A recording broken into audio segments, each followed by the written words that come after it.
الحمد لله حمدا كثيرا طيبا مباركا فيه كما يحب ربنا ويرضى.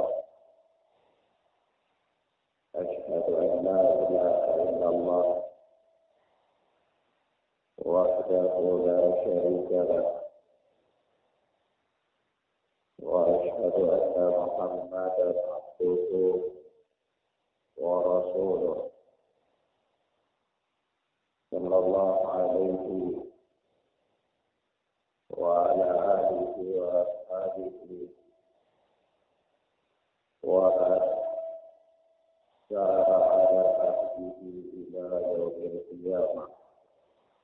أما بعد،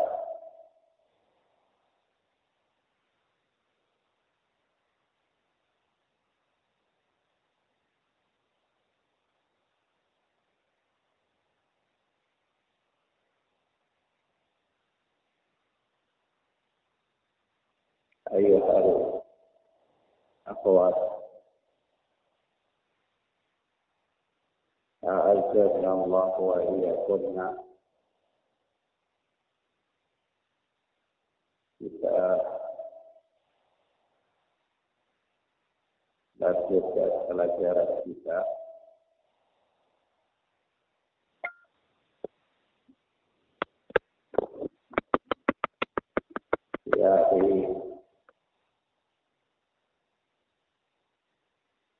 dengan pembahasan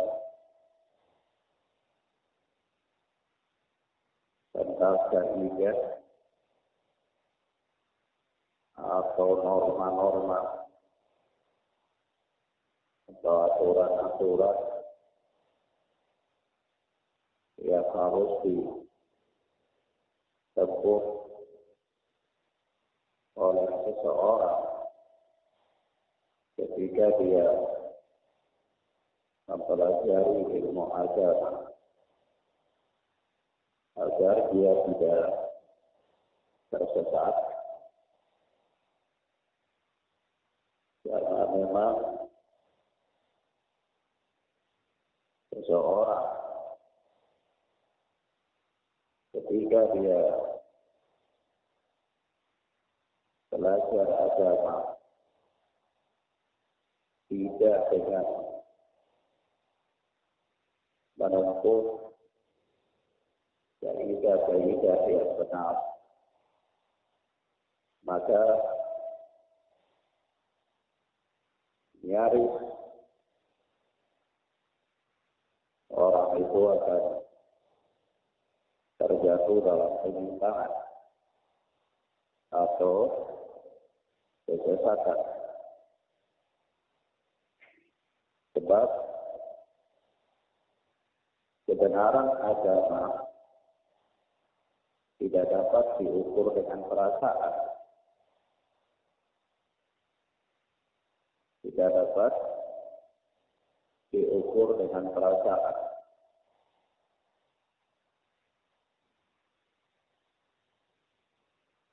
Karena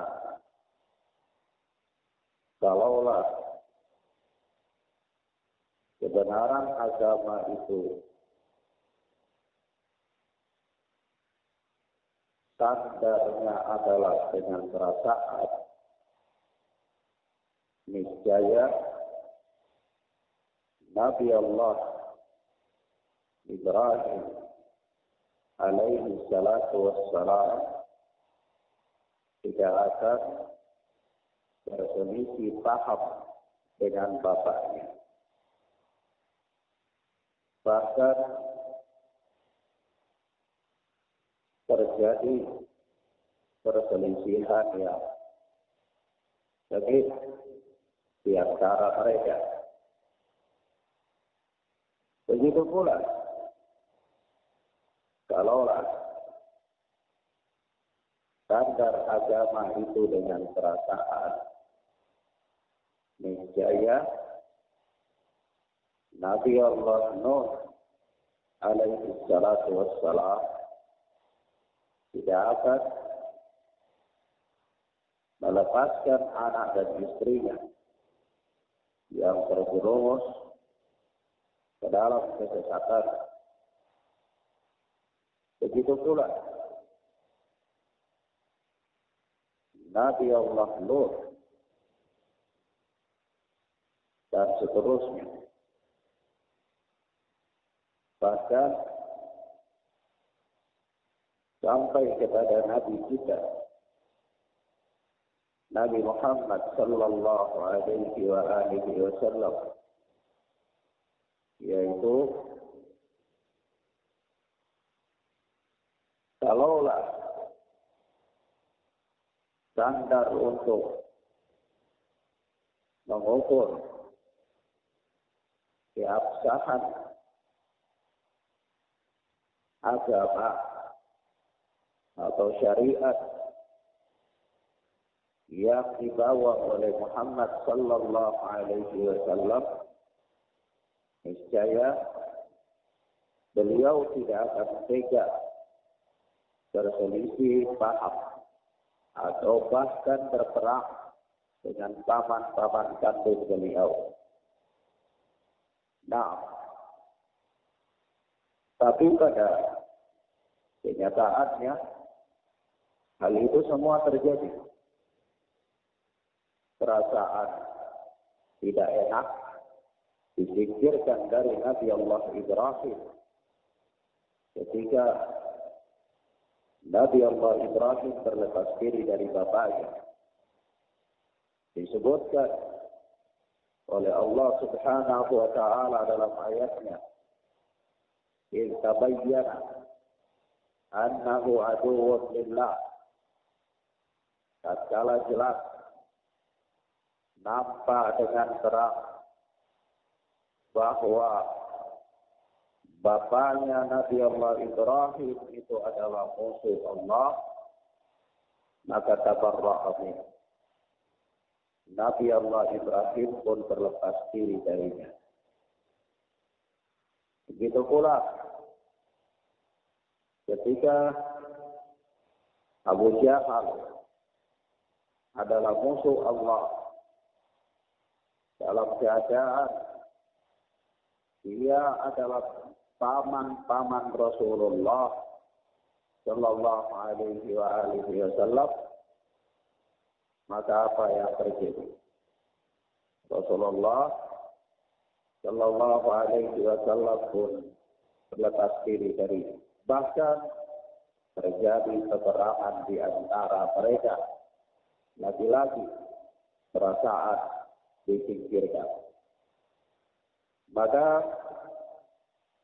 memang dalam menjalankan agama yang sebenar-benarnya, seseorang tidak bisa merujuk pada perasaan.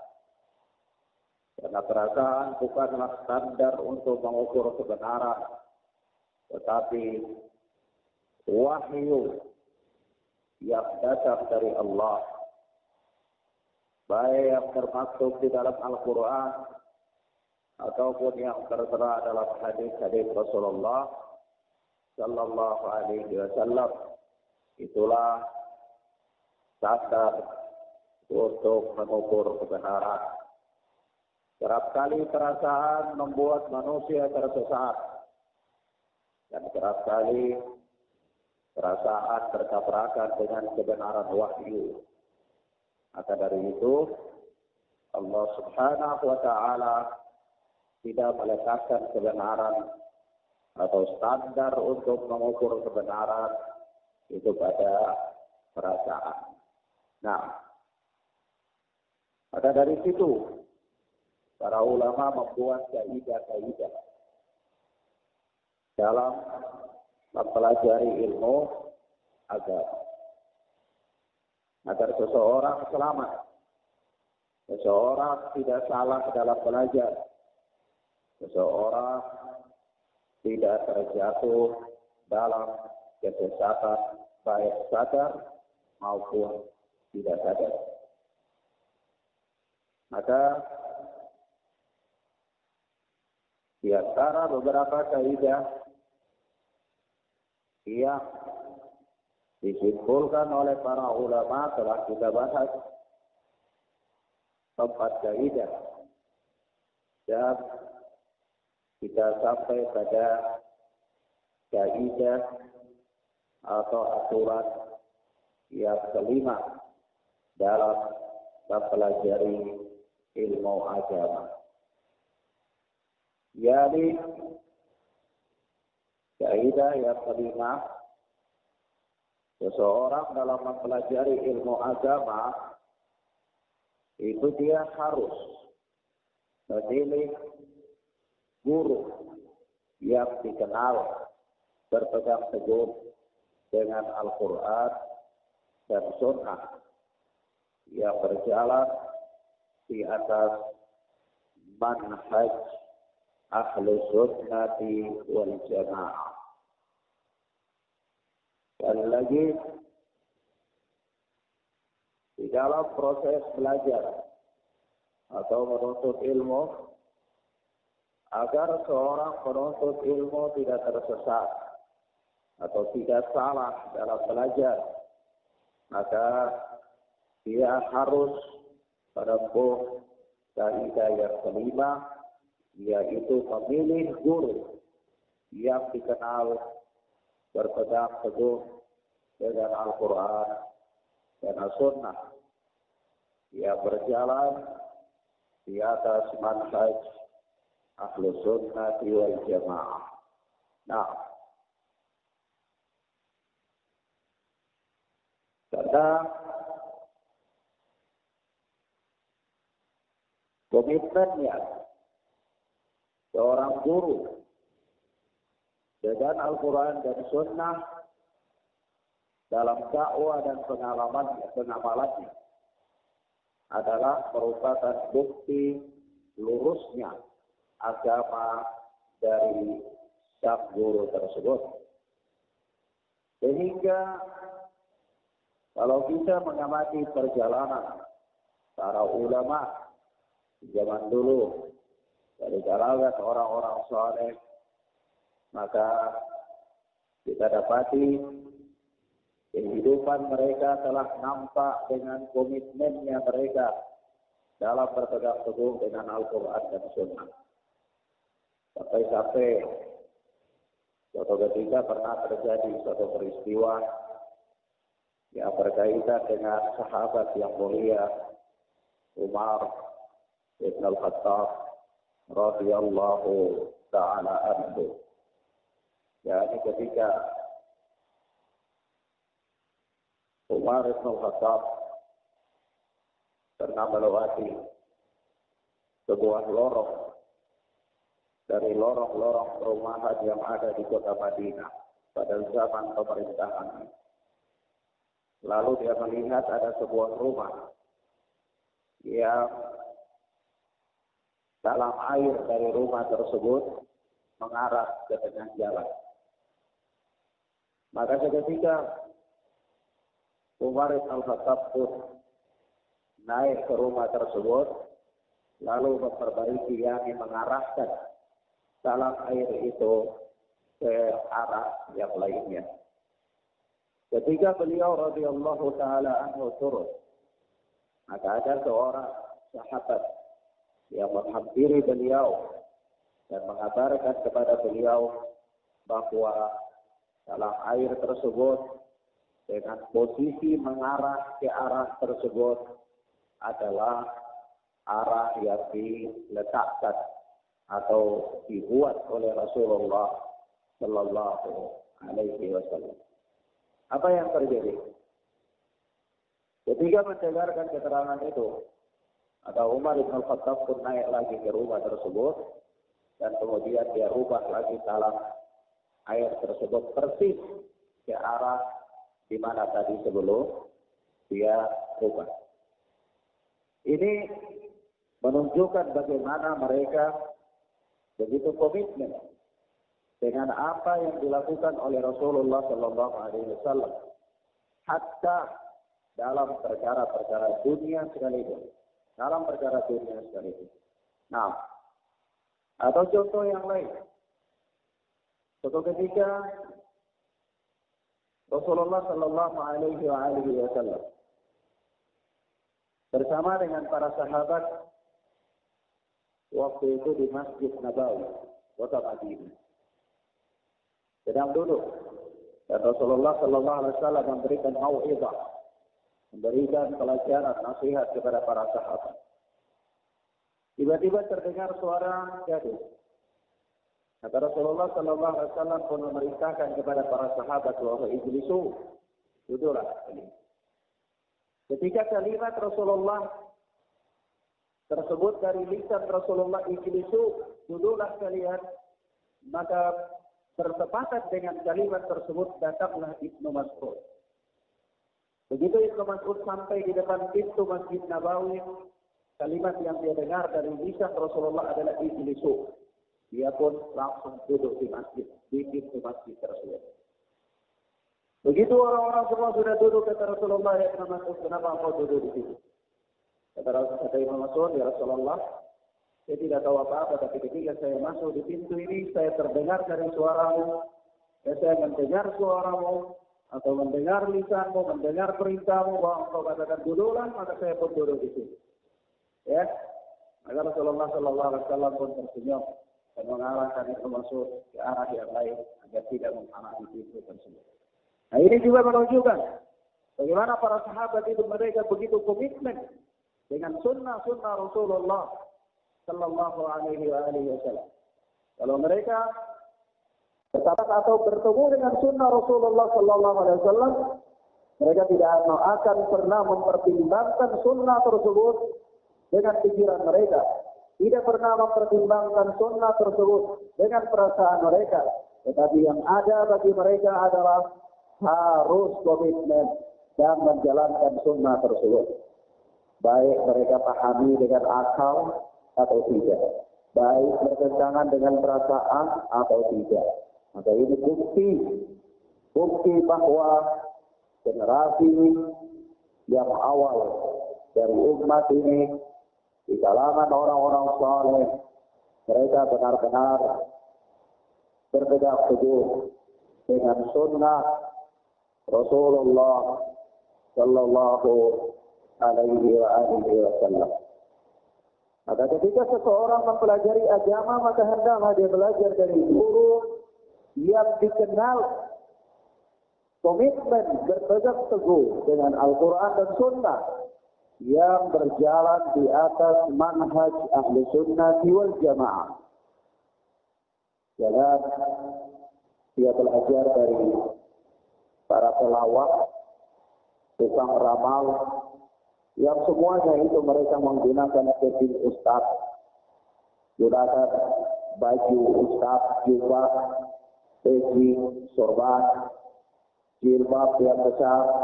Padahal mereka adalah orang-orang yang melapur ketika berbicara, terutama dalam persoalan agama.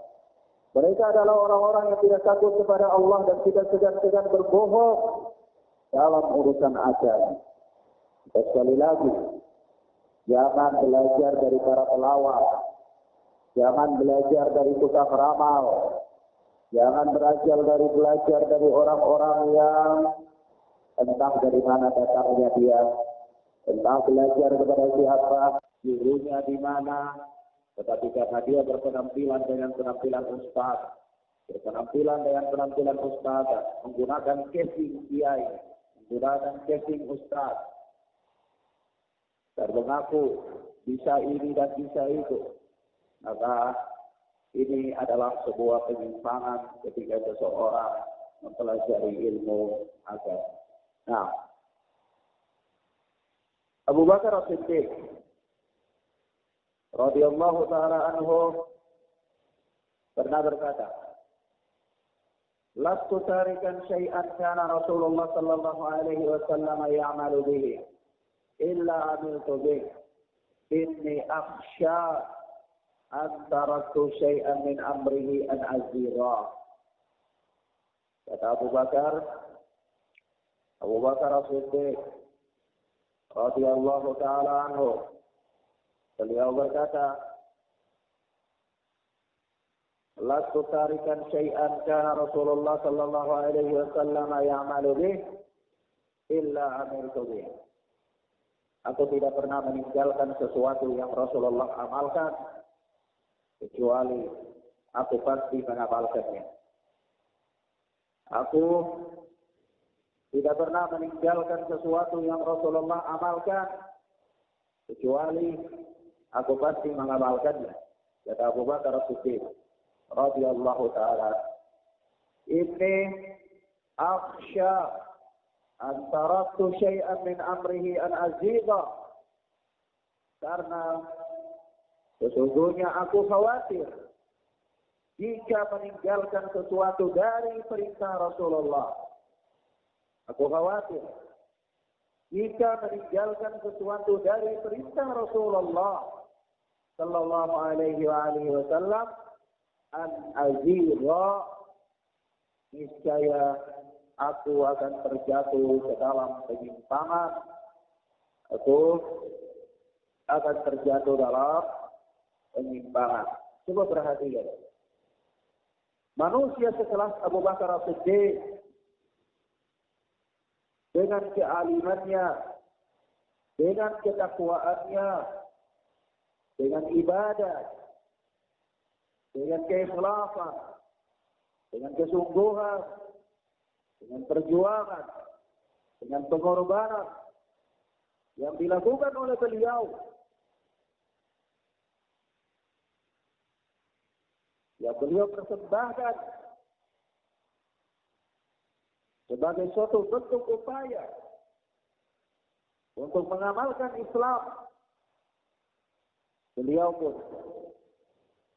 masih menyebutkan kalimat yang menunjukkan komitmen beliau dengan sunnah Rasulullah sallallahu alaihi wasallam. Berpegang teguh dengan sunnah Rasulullah sallallahu alaihi wasallam. Nah, sebagaimana terlihat di sini beliau mengingkari hadis Rasulullah, komitmen dengannya. Sampai beliau mengatakan, "Lastu tarikan syai'an kana Rasulullah sallallahu alaihi wasallam ya'malu bih illa amiltu bih." Aku tidak pernah meninggalkan sesuatu yang Rasulullah lakukan kecuali aku selalu lakukan. Beliau tidak pernah menimbang apa yang dilakukan oleh Rasulullah itu cocok dengan perasaannya atau tidak. Beliau tidak pernah menimbang apa yang dilakukan oleh Rasulullah sallallahu alaihi wasallam itu bisa diterima oleh akal beliau atau tidak. Beliau kesampingkan kecerdasannya, beliau kesampingkan kemampuan pikirnya, beliau kesampingkan perasaannya, dan beliau benar-benar mendahulukan sunnah Rasulullah sallallahu alaihi wasallam dan berpegang teguh dengannya. Ini adalah merupakan salah satu kunci keselamatan. Merupakan salah satu kunci keselamatan. Karena Imam Malik rahimahullahu taala mengatakan as-sunnatu kasafinatin nuh. Sunnah Rasulullah itu seperti bahtaranya Nabi Allah Nuh. Man rakibah naja. Barang siapa yang naik mengendarai, menumpang, menjadi tumpangan di atas bahtera, di atas perahu tersebut, niscaya naja, dia akan selamat. Wa man takhallafa anha ghariqa. Dan siapa yang tertinggal darinya maka dia akan tenggelam. Dia akan tenggelam. Maka berpegang dengan sunnah adalah merupakan salah satu kunci kesuksesan, keselamatan. Komitmen dengannya. Nah, apalagi di mana kita lihat di akhir-akhir ini manusia banyak di antara orang-orang yang tiba-tiba jadi dai dadakan, jadi ustaz dadakan, jadi guru, dan seterusnya. Subhanallah. Jabat yang benar-benar penuh dengan fitnah. Lalu mereka membawakan kepada manusia hadis-hadis yang entah dari mana datangnya. Dan ini berita tentang mereka ini telah dikabarkan oleh Rasulullah sallallahu alaihi wasallam dalam hadis yang diriwayatkan oleh Imam Muslim Rasulullah mengatakan yakunu fi akhir zaman dajjaluna kazzabun yatunakum minal ahadithi bima lam tasma'u antum wala aba'ukum fa iyyakum wa iyyahum la yakillunakum wa la yastanunakum. Akan datang di akhir zaman nanti para dajjal yang berdusta, mereka membawakan kepada kalian hadis-hadis yang kalian dan bapak-bapak kalian belum pernah mendengarnya. Maka hati-hatilah kalian dari mereka, jangan sampai mereka menyesatkan dan membuat fitnah untuk kalian. Para dajjal, Rasulullah menyebutkan mereka para dajjal. Dajjal di sini bukan yang dimaksudkan dengan dajjal awam yang buka matanya sebelah, itu bukan. Tetapi ini dajjal karena mereka berdusta atas nama Rasulullah Sallallahu Alaihi Wasallam. Datang membawakan hadis-hadis yang belum pernah diketahui. Mereka datang dari mana? Untuk melegalkan apa yang mereka inginkan. Maka itu Rasulullah Sallallahu Alaihi Wasallam mengisyaratkan tentang kelompok orang-orang yang selalu berpegang teguh dengan Al-Quran dan Sunnah di tengah-tengah zaman yang penuh dengan fitnah. Kata Rasul, yahmilu hadzal ilma min kulli khalafin uduluhu ينفون عنه تحريف الغالين وانتحال المبطلين وتأويل الجاهلين. Ilmu agama ini akan terus dibawa oleh orang-orang yang adil dari tiap-tiap generasi. Tadi ya, ilmu agama ini akan terus dibawa oleh orang-orang yang adil dari tiap-tiap generasi. Bukan orang-orang yang datang dengan membawa hadis-hadis yang kalian dan bapak-bapak kalian belum pernah mendengarnya. Tetapi ilmu agama akan terus dibawa oleh orang-orang yang adil dari tiap-tiap generasi. Yang apa? Yumfuna anhu tahrifal ghalib. Selalu berjuang membersihkan agama ini dari tahrifal ghalib, yaitu pemutarbalikan agama yang dilakukan oleh orang-orang yang menyimpang. Jadi pemutarbalikan agama yang dilakukan oleh orang-orang yang menyimpang, yang sesat dan menyesatkan itu selalu ada. Tapi selalu juga datang orang-orang yang komitmen dengan agama untuk selalu membantah bualan-bualan mereka ini. Selalu meluruskan dakwah yang penuh dengan penyimpangan yang dilakukan oleh mereka. Selalu membenarkan kesalahpahaman yang dimunculkan oleh mereka. Ini yang pertama. Itu orang-orang yang adil dari tiap-tiap generasi akan membawa agama ini dengan menjalankan beberapa misi. Yang pertama, membersihkan agama ini dari tahrifal ghalib, yaitu dari pemutarbalikan agama yang dilakukan oleh orang-orang yang menyimpang. Yang kedua, wattihalal mubtilin,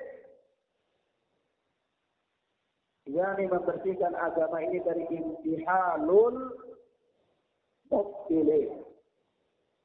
Intihalul mubtilin itu adalah kedustaan orang-orang yang sesat yang mengatasnamakan agama. Insyaallah. Mereka berdusta atas nama agama, tidak segan-segan dan tidak takut. Hanya karena apa? Hanya supaya mau melegalkan kesesatan mereka. Dan selalu ada orang yang membantah mereka.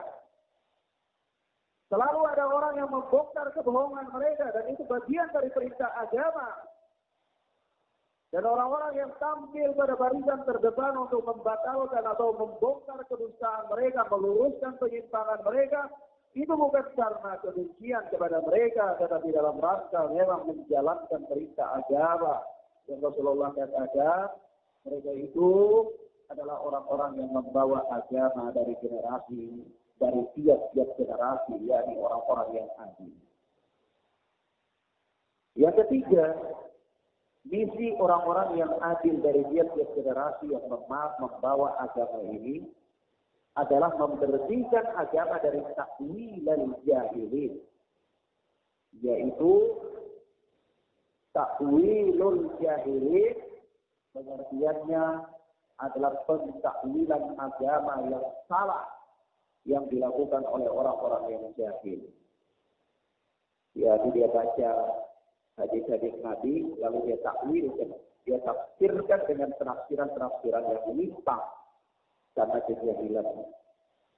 Yang demikian ini akan ada orang yang adil dari tiap-tiap generasi untuk meluruskan penyimpangan mereka, untuk meluruskan penakwilan mereka, pengerusakan mereka terhadap agama. Dari itu dikatakan di dalam kitab Al-Ihtisam ada riwayat yang mengatakan bahwasanya tidaklah seseorang yang berada di atas penyimpangan terhadap agama, dia semakin giat beribadah kepada Allah, malaikat dia akan semakin jauh dari Allah. Dia semakin khusyuk dalam beribadah, bukan dia dekat kepada Allah, tetapi dia semakin jauh dari Allah. Kenapa? Karena dia beragama dengan sesuatu yang Allah tidak perintahkan. Dia beragama dengan sesuatu yang Rasulullah tidak ajarkan. Yang dalam istilah agama dinamakan mengada-ngadakan perkara baru dalam agama. Yang disebut dengan istilah agama dalam hadis Rasulullah dengan kata-kata bid'ah. Amalan yang tidak diajarkan oleh Rasulullah Sallallahu Alaihi Wasallam, tetapi dia beragama kepada Allah dengannya. Seolah-olah dia menandingi Allah dalam membuat ajaran agama. Maka dari itu Sufyan Ats-Tsauri mengatakan al-bid'atu ahabbu ila iblis min al-ma'siyah. Bid'ah itu lebih dicintai oleh iblis daripada kemaksiatan. Kenapa? Karena orang yang melakukan kemaksiatan itu ada harapan bertaubat. Kalau kita tanyakan kepada orang-orang yang minum khamar, dia tahu khamar itu haram. Kita katakan, kenapa kau minum khamar? Dia katakan, Ustaz, doakan saya mengingat saya bisa mengikuti langkah. Entah itu bicara bahasa basi atau tidak, tapi itulah kenyataannya. Bahwa dia sadari apa yang dia lakukan itu adalah sebuah kemungkaran. Tapi kalau kita tanyakan kepada orang yang sholat sunnah antara maghrib dan isya sampai 12 rakaat atau 13 atau 15 rakaat atau 6 rakaat, kita tanyakan kepada dia, maka dikatakan ini ibadah. Dengan ini dia mendekatkan diri kepada Allah. Lalu kita tanyakan, apakah Rasulullah mengajarkan bahwa sholat sunnah antara maghrib dan isya itu sampai 6 rakaat? Apakah Rasulullah Sallallahu Alaihi Wasallam mengajarkan sholat sunnah antara maghrib dengan isya itu 13 rakaat atau 15 rakaat? Ternyata tidak. Yang diajarkan oleh Rasulullah itu 2 rakaat saja. Lalu orang ini kenapa dia melakukan 6 rakaat? Kenapa dia melakukan 13 rakaat? Kenapa dia melakukan 15 rakaat? Rasulullah tidak ajarkan. Dan dia merasa bahwa itu dia beribadah kepada Allah. Padahal hakikatnya dia sedang bermaksiat kepada Allah. Kenapa? Karena dia beribadah kepada Allah dengan sesuatu yang tidak Allah ridhoi, tidak Allah perintahkan, tidak Rasulullah ajarkan. Lalu seolah-olah dia berhak untuk membuat agama sendiri atau praktik ibadah sendiri di luar daripada apa yang Allah syariatkan dan Rasulullah ajarkan. Atau ketika kita tanyakan kepada seseorang yang melakukan sholat asar misalnya 6 rakaat. Orang ini tidak menyadari bahwa dia bermaksiat. Kalau kita katakan kau bermaksiat kepada Allah, dia mengatakan memang ada orang yang bermaksiat. Saya tidak sedang mencuri, saya tidak sedang berzina, saya tidak sedang mabuk. Saya sholat. Masa sholat itu maksiat? Dia tidak sadar. Kalau ternyata dia beribadah kepada Allah dengan apa yang tidak Rasulullah ajarkan, itu maksiat. Akhirnya dia tidak bertobat. Dan dia mati dalam keadaan demikian.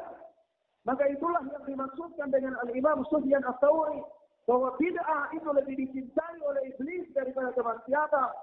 Karena kalau kemaksiatan orangnya itu dia sadar bahwa yang dia lakukan itu maksiat, ada harapan untuk dia bertobat. Tapi kalau orang yang melakukan kebid'ahan, dia tidak sadar kalau dia sedang bermaksiat dan tidak mungkin dia bertobat dari ini. Ketika kita katakan ada orang yang dia sholat di kuburan, kita katakan kenapa sholat di kuburan? Itu maksiat. Dia mengatakan, masa saya bukan mencuri, ini saya sholat. Saya sholat ke maksiat. Akhirnya dia meninggal dalam keadaan demikian. Padahal Rasulullah tidak pernah mengajarkan dia untuk sholat di kuburan. Dan seterusnya. Nah, maka dari itu suatu ketika di zaman para sahabat, itu Abu Musa Al-Asy'ari pernah di Masjid Kufa melihat ada beberapa kelompok orang. Ada beberapa kelompok orang yang mereka duduk membuat halaqah-halaqah, membuat lingkaran. Lalu salah satu di antara mereka memimpin mereka. Dan orang-orang yang membuat halaqah-halaqah itu mereka memegang batu-batu kerikil 100 biji kerikil masing-masing orang. Lalu pemimpinnya itu mengatakan sabbihu mi'ah, bertasbihlah 100 kali. Lalu mereka hitung kerikil, subhanallah, subhanallah, subhanallah, subhanallah, sampai 100. Begitu selesai 100 dia katakan sabbiru mi'ah, bertasbihlah 100 kali. Lalu mereka hitung lagi, Allahu Akbar, Allahu Akbar, Allahu Akbar, sampai 100. Begitu terus. Ketika Ibnu Mas'ud melihat hal ini, Ibnu Mas'ud mengingkari. Lalu Abu Musa Al-Asy'ari ketika melihat ini, beliau mengingkarinya. Lalu beliau datang ke rumahnya Ibnu Mas'ud. Waktu itu Ibnu Mas'ud masih ada dalam rumah. Dan ada orang-orang juga duduk-duduk di depan rumahnya Ibnu Mas'ud menunggu keluarnya Ibnu Mas'ud nanti. Beliau sampai, beliau tanya, apakah Ibnu Mas'ud sudah keluar? Dia katakan belum. Dia duduk. Abu Musa Al-Asy'ari juga duduk. Tunggu. Begitu Ibnu Mas'ud keluar, dia katakan, Ibnu Mas'ud, nanti sampai di masjid engkau melihat orang-orang melakukan sesuatu yang pasti engkau mengingkari.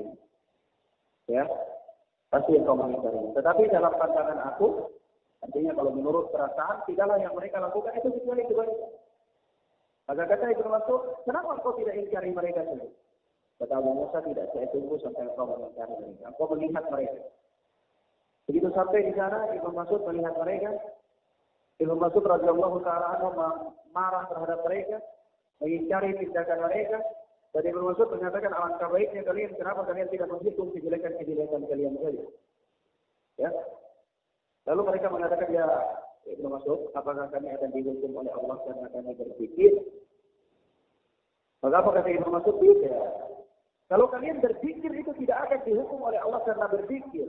Tetapi kalian akan dihukum oleh Allah karena kalian berpikir dengan tata cara yang tidak disebutkan atau tidak diajarkan oleh Rasulullah Sallallahu Alaihi Wasallam. Coba perhatikan. Ibnu Mas'ud mengingkari mereka, padahal mereka bukan sedang berpesta pora di dalam masjid. Ibnu Mas'ud mengingkari mereka dalam keadaan bukan mereka sedang melakukan transaksi ribawi di dalam masjid. Mereka berzikir.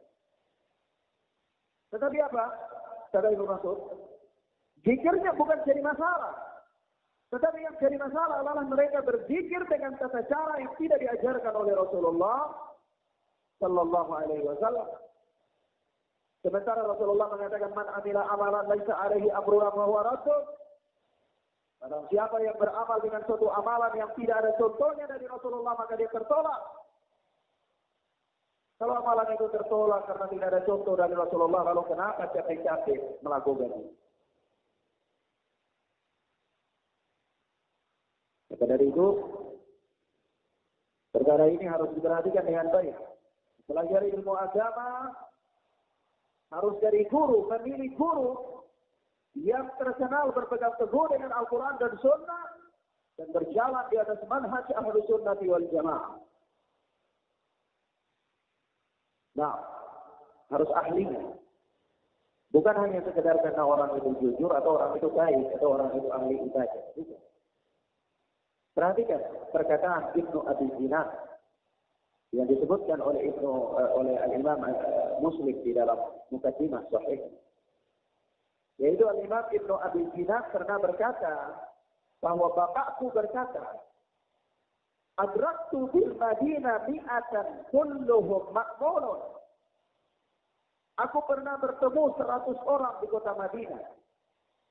Katanya, kata bapaknya Ibnu Abi Jinnah, bahwa aku pernah bertemu 100 orang di kota Madinah. Kulluhum ma'munun, mereka semua adalah orang-orang yang dipercaya, yang dapat dipercaya, orang-orang jujur, semuanya 100 orang itu. Tapi apa yang terjadi? Ma yukhadu anhumul hadis. Tidak ada yang mengambil hadis dari mereka. Tidak ada yang mengambil hadis dari mereka. Jadi tidak diambil hadis dari mereka, padahal mereka ini orang-orang yang jujur. Kenapa? Yuqalu laysa min ahlihi, dikatakan bahwa mereka bukan ahli dalam bidang tersebut. Coba perhatikan. Jadi mengambil ilmu agama bukan hanya dari sekedar dari seorang yang rajin sholat. Belajar agama bukan hanya sekedar dari seorang yang ahli ibadah. Belajar agama bukan dari orang yang sekedar dia itu jujur, bukan. Tapi dia harus ahli dalam bidang tersebut. Lah buktinya Ibnu Abi Jinnah meriwayatkan dari bapaknya bahwa bapaknya pernah bertemu dengan 100 orang di kota Madinah yang mereka itu orang-orang jujur, tapi tidak ada diambil hadis dari mereka. Kenapa? Karena mereka bukan ahli tersebut. Ini artinya apa? Artinya orang-orang yang belajar itu mereka seleksi. Mengambil ilmu itu harus benar-benar dari ahlinya. Bukan dari asal dari rajin sholat, asal dari pakai sorban, asal dari pakai jubah, atau pakai jilbab besar, atau jenggotnya panjang sampai dekat pusat. Bukan. Tetapi harus ahli dalam bidang tersebut. Nah, kemudian kita lihat Abdullah bin Mas'ud berkata, la yazalu an-nasu bi khairin ma aqadu ilma an akabirihi. Manusia senantiasa berada dalam kebaikan selama mereka mengambil ilmu dari orang-orang besar mereka. Manusia senantiasa berada dalam kebaikan selama mereka mengambil ilmu dari orang-orang besar mereka. فإذا أخذوا عن صغارهم وشرارهم هلكوا. Jika mereka mengambilnya dari orang-orang kecil dan orang-orang jahat di antara mereka, halaku, maka mereka akan binasa. Ya, kalau kita belajar bukan pada ahlinya, belajar tentang kesehatan kepada juru masak, akhirnya apa? Diajarkan kita untuk ngobatin orang pakai tekstil. Karena memang dia bukan ahli. Dia bukan ahli. Nah, di sini kata Rasulullah, kata Ibnu Mas'ud, manusia itu senantiasa berada di atas kebaikan, senantiasa berada dalam kebaikan, selama mereka mengambil ilmu agama dari orang-orang besar mereka. Dan kalau mereka mengambilnya dari orang-orang kecil dan orang-orang yang rusak di antara mereka, maka mereka akan binasa. Mereka akan binasa. Maka apa maksud orang-orang kecil yang disebutkan dalam hadis ini? Dijelaskan oleh Imam Ibnu Abdul Bar bahwa yang dimaksudkan oleh orang-orang kecil ini yaitu orang-orang yang diminta fatwa padahal tidak punya ilmu. Orang-orang yang diminta fatwa padahal tidak punya ilmu, itulah orang-orang kecil. Dan yang dimaksudkan dengan orang-orang besar pada hadis ini adalah orang yang berilmu tentang segala hal atau yang mengambil ilmu dari para sahabat. Begitulah penjelasan Ibnu Abdul Bar di dalam kitab Jami' Bayan Ilmi. Baik. Kaidah yang berikutnya, kaidah yang keenam dalam mengambil ilmu agama adalah tidak boleh mengambil ilmu agama dari sisi akal atau logika, dan tidak boleh mengedepankan akal. Orang beragama itu tidak boleh mengedepankan akal, karena akal manusia itu bertingkat-tingkat. Akal orang yang sekolahnya SD berbeda dengan akal orang yang sekolahnya SMP. Akal orang yang SMP berbeda dengan akal orang yang sekolahnya SMA. Akal orang yang lulusan SMA berbeda dengan akal orang yang lulus dari perguruan tinggi. Akal orang yang ada di hutan belantara berbeda dengan akal orang yang ada di kota. Berbeda, akal manusia itu berbeda-beda tingkatannya. Tingkat kecerdasannya beda, tingkat menangkap masalahnya beda, tingkat pengambilan kesimpulan juga beda.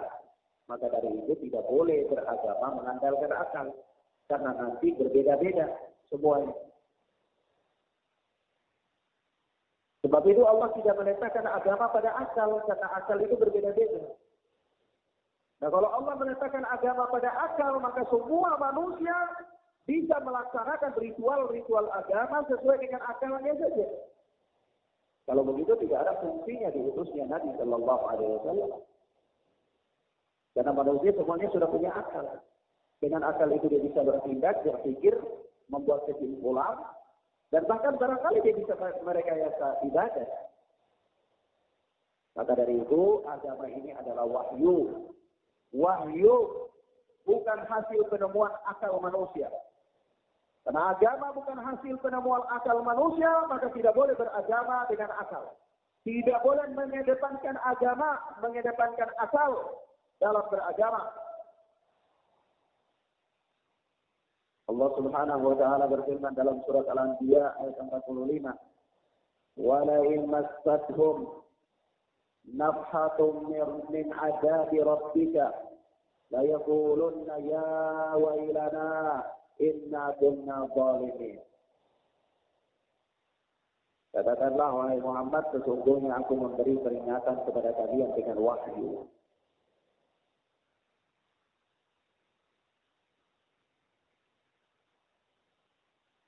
Surat Al-Anbiya ayat 45.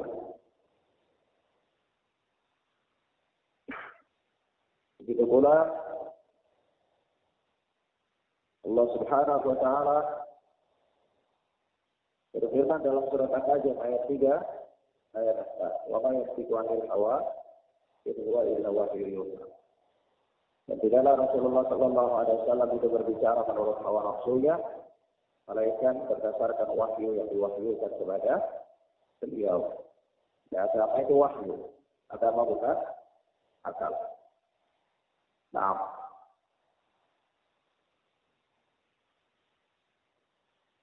Ibnu Abbas radhiyallahu taala anhu berkata, suatu ketika Ibnu Abbas ini pernah menerangkan soal perkara haji kepada murid-muridnya. Lalu beliau mengatakan bagi orang yang tidak membawa hewan kurban dari wilayah asalnya, itu dia lebih afdal melakukan haji tamattu. Lalu ada orang-orang murid-muridnya itu di sekitar itu mengatakan, "Ya Abu Bakar, ya Ibnu Abbas, Umar dan Abu Bakar mengatakan demikian dan demikian." Ya, artinya Umar mengatakan demikian, Abu Bakar mengatakan demikian. Bukan seperti yang kau katakan ini. Kau katakan haji tamattu lebih utama. Ya, bagi yang demikian. Lalu apa tadi Abu Bakar katakan bukan, Umar katakan bukan. Lalu apa kata Ibnu Abbas ketika mendengar itu? Kata Ibnu Abbas, "Yushiku an tanzila 'alaikum hijaratun minas sama'. Aqulu qala Rasulullah sallallahu alaihi wasallam wa taquluna qala Abu Bakr wa Umar." Hampir saja terjadi hujan batu dari langit menimpa kalian sebagai suatu bentuk azab. Karena aku menyampaikan kepada kalian sabda Rasulullah, sedang kalian menimpalinya dengan berkata, ini perkataan Abu Bakar dan ini perkataan Umar. Coba bayangkan. Ketika perkataan Abu Bakar dan perkataan Umar itu dibenturkan dengan sabda Rasulullah, itu Ibnu Abbas marah. Dan apa kata Ibnu Abbas? Yushiku an tanzila alaikum hijaratun minas sama. Hampir saja terjadi hujan batu turun menimpa kalian dari langit.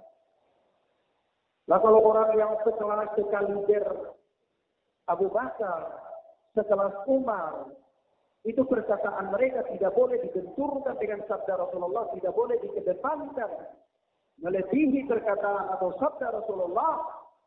Lalu bagaimana dengan perkataan orang-orang selain mereka? Orang-orang yang kredibilitas, keilmuannya, ketakwaannya, keimanannya itu berada jauh di bawah mereka. Tentu tidak boleh lagi. Kalau orang sekelas Abu Bakar saja tidak boleh, orang sekelas Umar saja tidak boleh. Lalu bagaimana dengan orang-orang yang berada kredibilitas keilmuannya jauh di bawah mereka? Ini kalau disampaikan hadis kita bilang tidak, saya bilang begini. Disampaikan kepada dia hadis, dikatakan, oh enggak, nenek saya waktu itu bilang begini. Ya, insya Allah, siapa nenekmu? Siapa kakekmu? Apakah lebih alim dari Abu Bakar? Apakah lebih alim dari Umar? Abu Bakar dan Umar termasuk dua sahabat yang dijamin masuk surga. Sudah diberikan rekomendasi masuk surga. Itu pun perkataan mereka tidak boleh dibenturkan dengan sabda Rasulullah. Kalau ada yang membenturkan perkataan mereka dengan sabda Rasulullah, kata Ibnu Abbas, yushiku an tanzila alaikum hijaratun minas sama. Hampir saja terjadi hujan batu turun dari langit menimpa kalian. Coba bayangkan. Ini berarti yang harus dikedepankan itu adalah wahyu. Karena agama itu wahyu. Ali bin Abi Thalib radhiyallahu ta'ala anhu pernah berkata, "Lau kana dinu birra'yi lakana asfalul khuffi awla bil mashi min a'lahu." Laqad ra'aitu Rasulullah sallallahu alaihi wasallam yamsahu ala zahiri khuffaihi. Kalau agama ini dengan akal, niscaya mengusap bawah sepatu itu lebih utama dari mengusap atasnya. Tapi sungguh aku melihat Rasulullah Sallallahu Alaihi Wasallam mengusap di atas punggung kedua sepatunya. Jadi kalau ini tentang wudu ya, orang yang wudu lalu dia pakai sepatu yang tinggi lewat mata kaki, atau dia pakai kaos kaki tinggi lewat mata kakinya, lalu dia ini ketika pakai itu sudah berwudu. Maka kalau dia batal wudu, dia seorang musafir, maka dia ketika mau berwudu lagi boleh dia berwudu tanpa buka sepatunya atau tanpa buka kaos kaki. Tapi nanti ketika dia basuh seluruh anggota wudu nanti sampai di kaki, itu dia tidak buka sepatunya, tapi dia cukup usap di atas punggung sepatunya saja. Nah, kalau sekiranya agama itu dengan akal, usap bagian bawah lebih utama. Kenapa? Karena bagian bawah itulah yang injak kotoran. Tapi karena agama bukan dengan akal, maka meski bagian bawah sepatu itu yang injak kotoran, tapi Rasulullah mengusap bukan di bagian bawah sepatu, tapi di bagian atas. Itu menunjukkan agama ini dengan akal apa bukan? Bukan, kalau dengan akal ya tidak mungkin. Ada kasus yang lain kita lihat ya. Kalau orang dia maaf saja dia masuk kamar mandi, dia buang air kecil atau buang air besar, batal wudu. Begitu dia keluar dari kamar mandi, dia mau sholat, dia harus wudu. Wudu itu cuci muka, cuci tangan, kumur-kumur, masukkan air begitu, ya, usap kepala, cuci kaki. Apa hubungannya? Apa hubungannya? Padahal dia masuk kamar mandi itu kan, tidak ada hubungan kotoran yang keluar dari matanya, tidak ada. Tidak ada kotoran keluar dari telinganya. Dan begitu dia keluar dari kamar mandi, dia mau sholat, ya wudu. Dia basuh mukanya, tangannya, apa hubungannya? Tidak ada, akal tidak bisa terima. Akal tidak bisa terima. Begitu juga orang haid, selesai haid, dia tidak cukup hanya sekedar beristinja, tidak cukup. Nah kalau dengan akal kan bersihnya sudah cukup ya. Membersihkan bekas-bekas keluar yang lain sudah cukup. Tapi kenapa dia mesti mati? Dia keramat. Kenapa? Apa hubungannya haid dengan keramat? Emang darah itu keluar dari kepala? Tidak. Maka dari situ ditunjukkan atau menjadi dalil bahwa memang agama ini bukan dengan akal. Agama bukan dengan akal. Tapi agama itu dengan wahyu. Maka tidak boleh mengedepankan akal dalam perkara agama. Tidak boleh. Tidak boleh. Barang siapa yang beragama dengan cara mengedepankan akal daripada wahyu, maka dia pasti sesat. Pasti dia sesat. Nah, demikian. Masyarul muslimah, inilah beberapa hal yang bisa kita sampaikan pada kesempatan yang mubarakah ini. Mudah-mudahan bermanfaat bagi kita insyaallah taala. Kita lanjutkan pada kaidah yang berikut insyaallah, yaitu kaidah yang ketujuh dan merupakan kaidah yang terakhir dari pembahasan kita terkait dengan kaidah-kaidah yang perlu ditempuh oleh seseorang dalam mempelajari ilmu agama. Wallahu a'lam bis-shawab. Hadanallahu wa iyyakum. Barakallahu fikum. Subhanakallahumma bihamdika asyhadu an la ilaha illa anta astaghfiruka wa atubu ilaik. Assalamualaikum warahmatullahi